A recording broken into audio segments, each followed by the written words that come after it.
So much, Ezra. I'm so honored to be here tonight and receive this acknowledgement as a distinguished alumni of Stillwater Area High School, alongside the three other honorees, Jesse Diggins, Dr. Patrick Hicks, and Edward Simonet, and all of the past honorees. I also want to start by lifting up the life and memory of a student I just learned about, Suleiman Abda Garado, a Stillwater Junior High School who drowned attempting to help a friend who was drowning in the St. Croix River last May. I didn't know him, but I read that he was a leader and an amazing friend.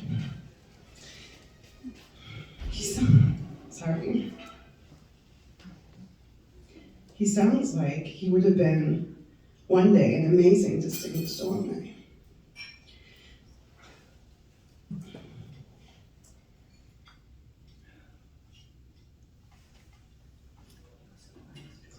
May his goodness and light be a comfort to all of his loved ones. There is a GoFundMe in his name to support his family during this dark and tragic time.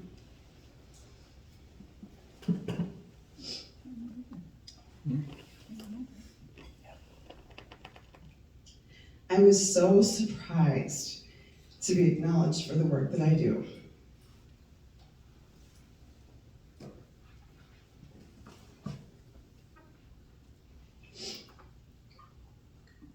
I've been committed to working for Black freedom and liberation and involved in various movements for decades now. All of my most significant and powerful work to create change and more justice has always been done with others.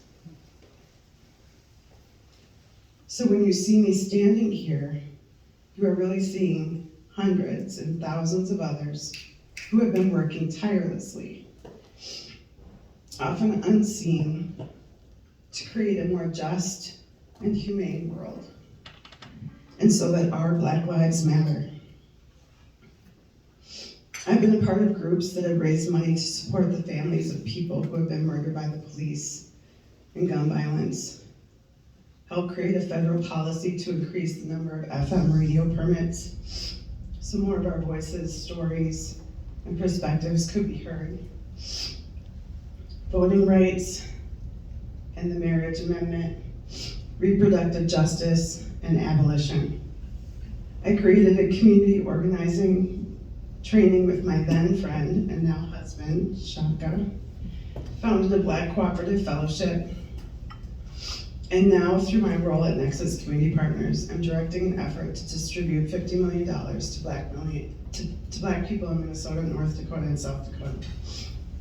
This is a community trust fund that acknowledges the historic harms, anti-Blackness, and racialized violence that Black Americans have endured since enslavement. I am here because of my people.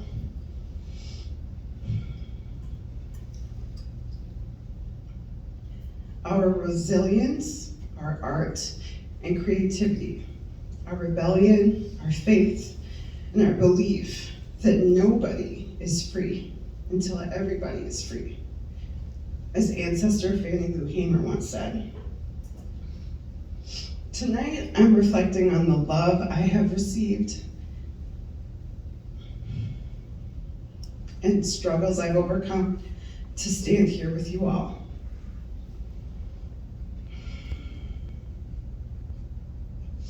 I'm thankful each day for the unconditional love of my parents, Cal and Sarmita, for the love and the strength of my husband, for the bright path that our 5 children, Sakina, Ash, Ezra, Khalil, and Naima, have laid out for us, and to the mentors, guides, to some of my Stillwater best friends, and the handful of teachers that I had throughout my education in Stillwater, who were stars to me.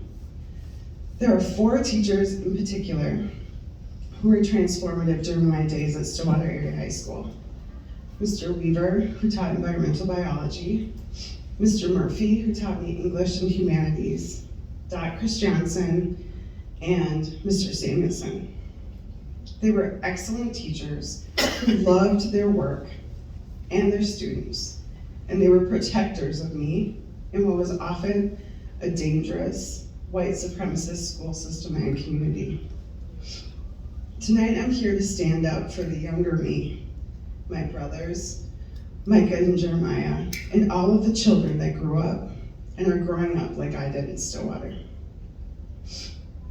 Growing up in Stillwater wasn't easy for me. Being one of few or often the first Black student in spaces or breaking down barriers was difficult and painful, and it hurt.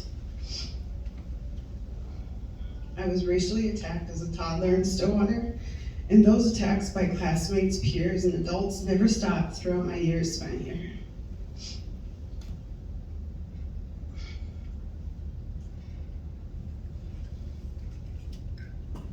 As a child, I loved to read, and I still do. As soon as I could read, it became my escape route to other worlds and universes. I grew up in the country, about 7 miles outside of Stillwater in Withrow, which meant trips to the library in town didn't happen very often. But when it did, it was like a trip to the candy store for me. So when the time came for junior high and I learned that there were accelerated English courses, I knew I had to get into them. But each year, my guidance counselor denied my request. At the time, I thought I hadn't earned the privilege, but as I grew older and looked back on my younger self, I couldn't imagine how or why, for any good reason, would you keep a student out of accelerated classes that had a passion for learning. Or a few years later, when a group of Stillwater area high school boys would drive their families' heavy machinery tractors, backhoes, etc. to school and fly Confederate flags off of them. One of them called me the N-word one day. Our principal gathered all of us into his office and then asked me what I thought the consequences should be. I could go on and on, from being harassed by Stillwater police to witnessing the same police treat white, wealthy Stillwater young people who were drunk and out of control with gentleness and humanity. That Black children have never or rarely experienced. That behavior would likely get Black youth killed. And although I have wonderful memories and continue to make good memories in Stillwater, my own and my family's safety remains a concern when we are here. Sadly, I know that what I experienced isn't an exception for Black, Indigenous, students of color, or LGBTQ students in Stillwater. This year I've been witnessing young people stand up and speak out about their experiences in predominantly white high schools. And my heart broke, as it doesn't seem that much has changed in the 26 years since I graduated. All of our children deserve so much more. We have so much more work to do. Or as one of my favorite teachers, Miriam Kaba, says, not 1 second of peace for those working to strip us of our human rights. I couldn't come back to Stillwater and not talk about the prisons. The trick of prisons is that we don't have to see all the people in cages. I want to remind us of the humans behind those walls and invite us to question, just question, if holding people in cages will ever change the root causes of the pain, violence, and harms in our society. I have a pen pal who has now become a friend. She's serving time in Shakopee, and I told her about this award. I wanted to know what she thought I should say tonight. Interestingly enough, she graduated from Elk River High School in 2004, so she could relate a lot to my experience in Stillwater. She wanted me to tell the young people to get out and vote, stand up for change, and if you see something that is wrong, say something. Go out and make a change, and I agree. So tonight, thank you to the Partnership Plan for acknowledging me As I learned more about the partnership plan, I now realize that probably so many of the really incredible things that I've done over the years might have been supported by work that the partnership plan has done. I remember we were doing Lego robotics in the 80s at Withrow Elementary, and there's some kids in the cities that still don't have those. But I really want to thank you all for acknowledging me and the movements that I've been involved in, and all of the people that have made my work what it is. This is a really powerful moment for me. And to the few Black students I attended school with, thank you for being there with me.